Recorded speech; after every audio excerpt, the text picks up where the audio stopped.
শিক্ষার্থী বন্ধুরা, আসসালামু আলাইকুম। আমি তোমাদের জন্য বাংলা দ্বিতীয় পত্রের উপযোগী করে একটি রচনা নিয়ে এসেছি। রচনাটির নাম গ্রাম্য মেলা।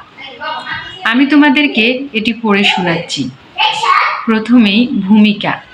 গ্রাম্য মেলা গ্রামের ঐতিহ্য ও সংস্কৃতির এক অনন্য প্রকাশ।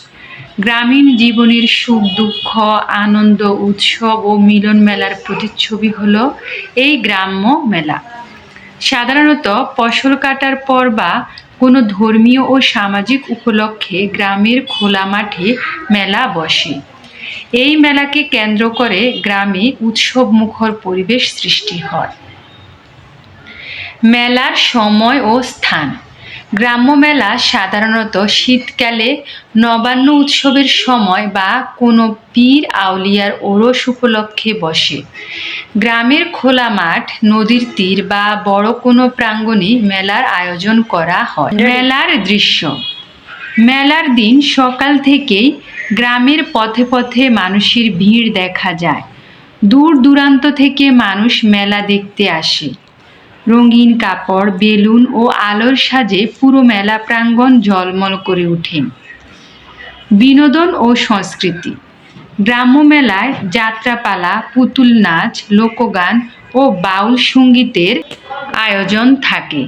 এছাড়া লাঠি খেলা, কুস্তি ইত্যাদি গ্রামীণ খেলাধুলা মানুষকে আনন্দ দেয়। মেলার আকর্ষণ। মেলায় নানা রকম দোকান বসে। খেলনা, মাটির জিনিস, বাঁশ ও কাঠের তৈরি সামগ্রী মানুষের দৃষ্টি আকর্ষণ করে। শিশুদের জন্য নাগরদোলা, চরকি ও দোলনা থাকে। জিলাপি, মুড়ির মোয়া, চুড়ি ও পিঠা মেলায় বিশেষ আকর্ষণ। গ্রাম্য মেলা মানুষের মধ্যে সৌহার্দ্য ও ভ্রাতৃত্ববোধ সৃষ্টি করে। এটি গ্রামীণ সংস্কৃতির ও ঐতিহ্য টিকিয়ে রাখতে গুরুত্বপূর্ণ ভূমিকা পালন করে। পাশাপাশি গ্রামীণ অর্থনীতিতেও মেলার বড় অবদান রয়েছে। উপসংহার। গ্রাম্য মেলা গ্রাম বাংলার প্রাণ।